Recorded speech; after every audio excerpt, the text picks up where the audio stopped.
The rain hadn't stopped for 3 days.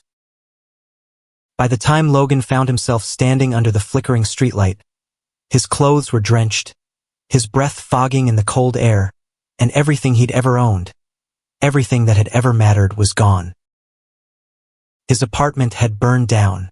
His savings were wiped out. His friends had vanished, one by one, when the smoke cleared. And his parents? They'd stopped talking to him long before that, ever since he'd told them the truth about who he was. He had nothing left but a half-empty backpack and the bitter taste of survival. That's when Zane appeared.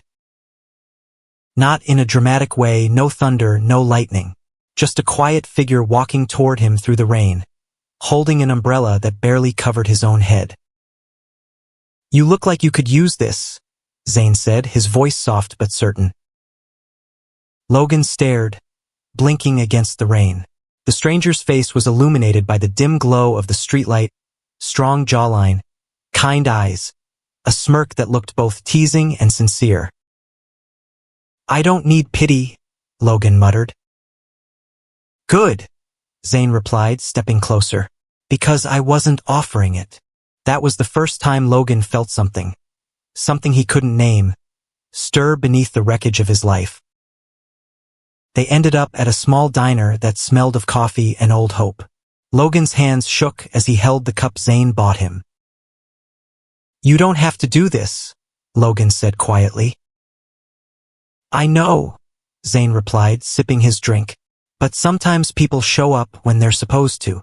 Logan wanted to scoff, but there was something in the way Zane looked at him, a kind of gentle stubbornness, a quiet conviction that disarmed him.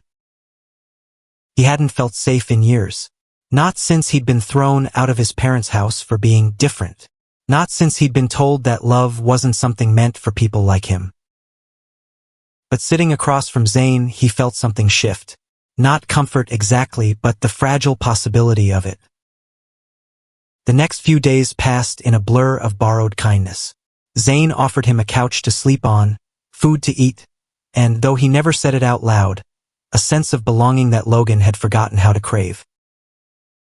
They talked late into the night. About nothing, about everything. Zane worked part-time at a music store, spent his nights writing lyrics he never shared. Logan, once an art student, confessed he hadn't painted in months. Not since the fire.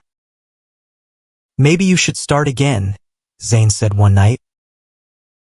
"Why?" "So I can paint the ruins of my life." Zane smiled faintly. "Maybe so you can remember what's left worth saving." The words hung between them like a secret. That night, Logan couldn't sleep. The sound of rain against the window was softer now, like the world was finally catching its breath. He turned over and looked at Zane, who'd fallen asleep on the couch beside him. A stray lock of hair across his forehead, his expression calm, unguarded. Something inside Logan cracked open, and for the first time in a long time, the tears that came weren't from pain alone. Weeks passed. Logan found a part-time job, started sketching again. The walls of Zane's apartment slowly filled with small pieces of color, fragments of Logan's world finding their way back to life. They lived like that, quietly, almost tentatively, but beneath the quiet was something undeniable. One evening, as they stood on the balcony watching the city lights, Zane said softly, "Do you ever think about what comes next?" Logan looked at him. "You mean after this?" Zane nodded. "I don't know," Logan admitted. "I stopped believing in nexts. They always end." "Not always," Zane said. "Some just change shape." Logan's heart beat too fast. The way Zane said it, it wasn't about hope, not exactly. It was about truth. He wanted to look away, but Zane's gaze held him still, steady, patient, and filled with something terrifyingly real. Before he could think, Zane reached out, his fingers brushing Logan's hand. The world didn't explode. It didn't need to. The silence between them did all the talking. That night, everything changed. Not in the way movies show it, no perfect kiss under fireworks, no grand declaration. Just two broken people sitting side by side, finally letting themselves exist in the same space without running. Zane said quietly, "You don't have to be okay all the time." Logan laughed, but it sounded like a sob. "I'm not sure I remember how to be anything else." Zane's hand found his. "Then start with this. Just be here." And for once, Logan didn't fight it. He let himself breathe. He leaned his head against Zane's shoulder, feeling the rhythm of his heartbeat, strong, steady, real. Maybe love wasn't something you chased. Maybe it was something that found you when you had nothing left to lose. But life, as always, had a way of testing fragile things. Logan's parents found out where he was. They showed up one afternoon. His father's anger still sharp, his mother's silence sharper. "This is what you've become?" his father spat. "A charity case living with." "Stop," Logan said, his voice trembling. Zane stepped forward, his posture calm but his eyes fierce. "He's not a charity case. He's human." His father glared at Zane. "You think this is love? It's a phase. He'll learn." But Logan didn't back down. "Not this time." "I already learned," he said. "I learned that love isn't about shame. It's about being seen, and you never saw me." The silence that followed was brutal. His parents turned and left. But for the first time, Logan didn't feel small. He felt free. Zane stood beside him, quiet for a long time before saying, "You okay?" Logan nodded. "Yeah, I think I finally am." And as the door closed, Logan realized, losing everything wasn't the end of his story. It was the beginning of the one thing he'd never dared to ask for. Love. The morning after his parents left, the air in the apartment felt strangely lighter, as if a storm had passed and left behind quiet skies. Logan woke up to the smell of coffee. Strong, rich, comforting. Zane was in the kitchen, humming to a tune only he seemed to know, wearing an old gray t-shirt that hung loosely on his frame. For a long moment, Logan just stood there watching him. The way Zane moved, effortlessly, calmly, made the world seem slower, easier to breathe in. "Morning," Zane said without turning around. "How do you always know when I'm here?" Logan asked, still half asleep. "Because you walk like you're apologizing to the floor," Zane replied, glancing over his shoulder with a small grin. Logan laughed softly, shaking his head. "Guess I still haven't learned to take up space." Zane poured him a cup of coffee and handed it over. "Then maybe that's lesson number 2. Lesson number 1 was what?" Zane smiled. "Letting someone in." Logan looked at him for a long moment. "You make it sound easy." "It's not," Zane said simply. "But it's worth it." They sat in silence after that, drinking their coffee while the city outside began to wake up. Cars honked in the distance, the sound of life slowly bleeding back into the quiet. For the first time in a long time, Logan didn't feel the urge to run. That week, Logan started painting again, really painting. Zane cleared a corner of the living room for him, brought home old canvases and cheap brushes, even though he couldn't really afford it. The first few strokes were shaky. His hands didn't remember the weight of the brush. But soon, colors started to flow again, muted at first, then brighter, bolder. He painted what he felt. The ache of loss, the warmth of shelter, the strange, blooming hope that came from simply being seen. Zane would sit nearby, pretending to read but always watching, always present. Sometimes he'd offer quiet comments, "That blue feels alive," or "That light looks like it's trying to escape." It wasn't about the art anymore. It was about connection, about healing.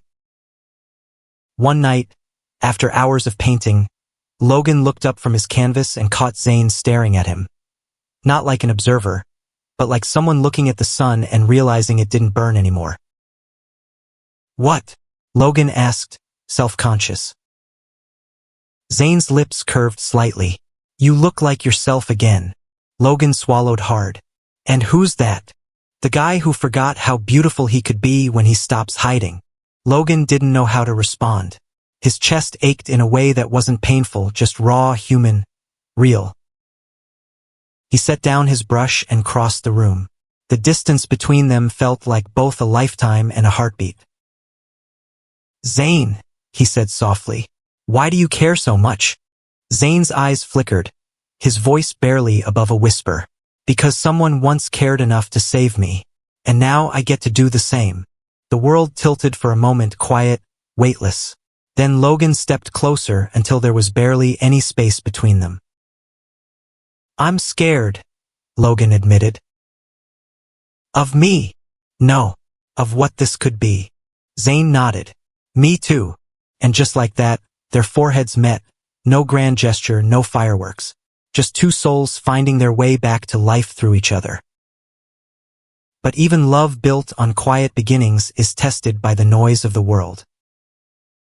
Zane's landlord raised the rent that month, and suddenly, the little apartment that had become their haven was at risk.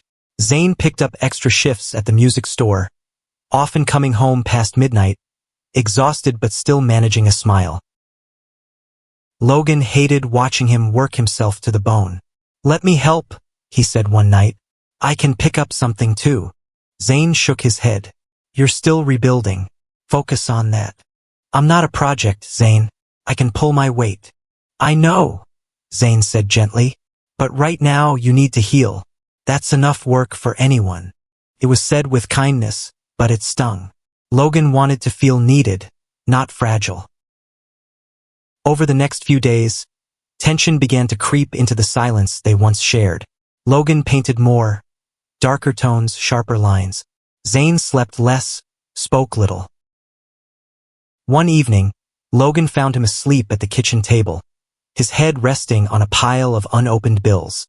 Something inside Logan broke again, but this time not from loss, from love, from realizing how deeply Zane had been carrying everything alone. He picked up one of the envelopes, scanned the numbers, and whispered, "You should have told me." Zane stirred. "Didn't want to worry you." "You can't keep doing this," Logan said. "You can't keep saving everyone." Zane opened his eyes, tired but still warm. "I'm not saving anyone, Logan. I'm just trying to hold on." Logan reached for his hand. "Then let me hold on with you." From that night on, they faced things together. Logan took a small job at a nearby cafe, painting during his free hours. Zane kept writing songs, sometimes letting Logan read the unfinished lyrics. One of them stuck with him. The chorus went, "Love isn't a promise, it's a place. You don't find it, you build it." When Logan read it, he felt something tighten in his throat. "That's about us, isn't it?" he asked. Zane smiled, looking away. "Maybe. It's beautiful," Logan whispered. "So are you." And before Logan could protest, Zane leaned forward and kissed him, soft, unhurried, the kind of kiss that said, "You're safe now." For the first time since the fire, since the rejection, since the years of silence and shame, Logan believed it. He was safe. He was loved. And in Zane's arms, he finally understood that losing everything hadn't destroyed him. It had stripped away the noise, the fear, the lies, until all that was left was truth. Zane's truth. Their truth. Love that asked for nothing and gave everything. The following weeks felt like a dream stitched together from fragments of light and shadow. Logan and Zane had fallen into a rhythm, quiet mornings over coffee, afternoons filled with work and art, nights spent on the couch sharing pieces of their pasts like fragile secrets. But life rarely let peace last. It started with a letter. A gallery had reached out to Logan after one of his cafe coworkers had secretly posted photos of his paintings online. They wanted to feature his work in a small exhibition, his first real opportunity since the fire. Logan was stunned.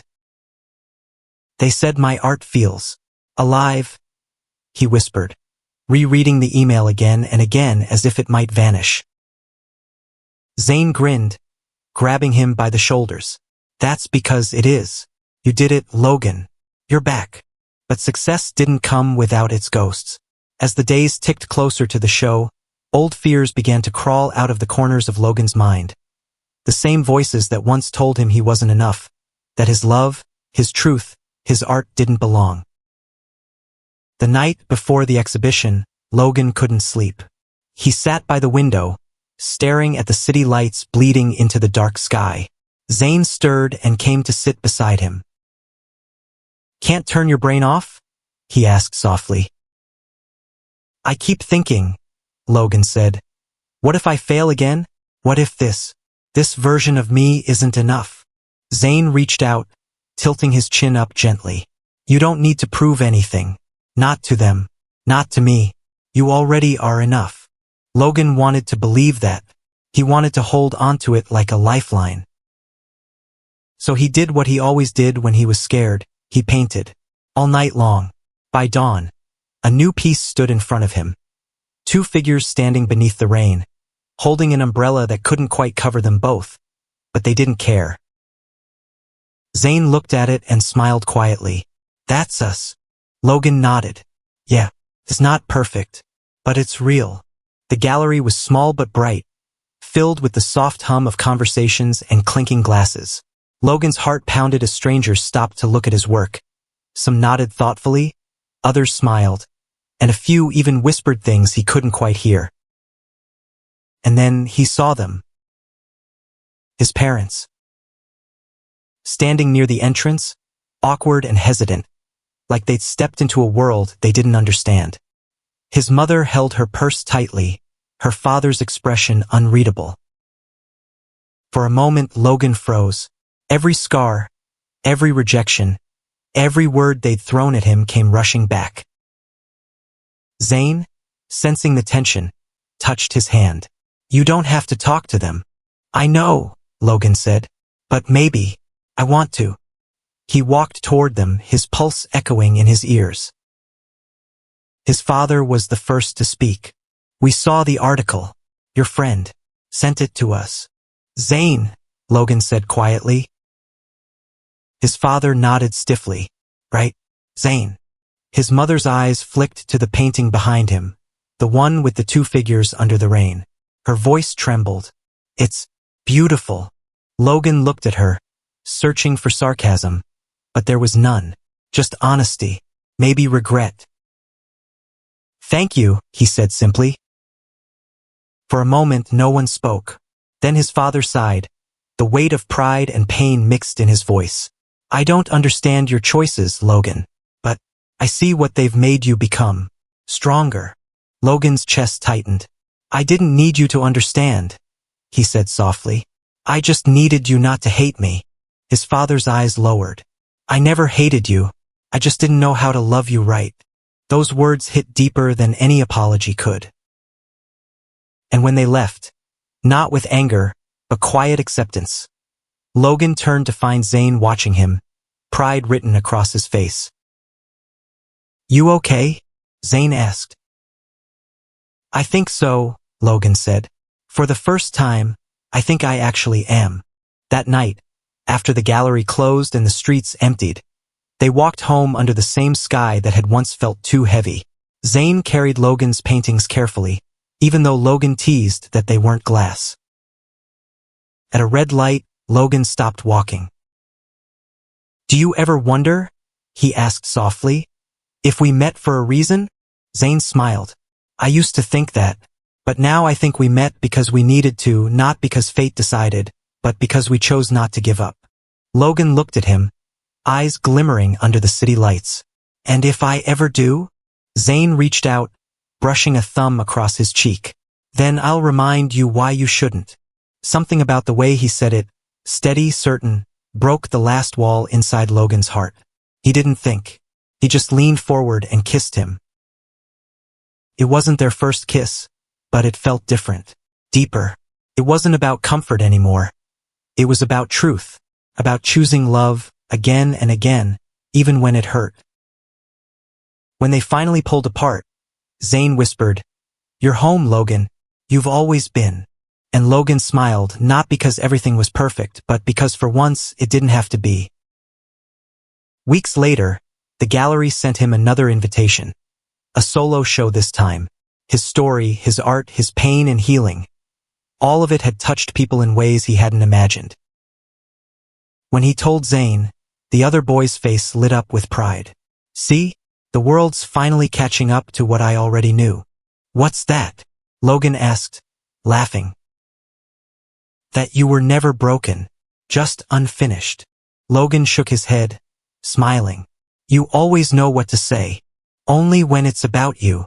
They stood there, in the same little apartment that had seen them at their worst, their best, and everything in between. The rain began again outside, but this time, neither of them minded. Because now they knew storms don't always mean endings. Sometimes they wash the world clean for something new. Zane reached out his hand. Dance with me. There's no music. Zane grinned. There doesn't have to be. And so they danced. Two boys who had once been lost, now found not in perfection, but in each other. No audience, no fear, just love. The kind that doesn't ask permission. The kind that survives. The kind that begins when everything else ends.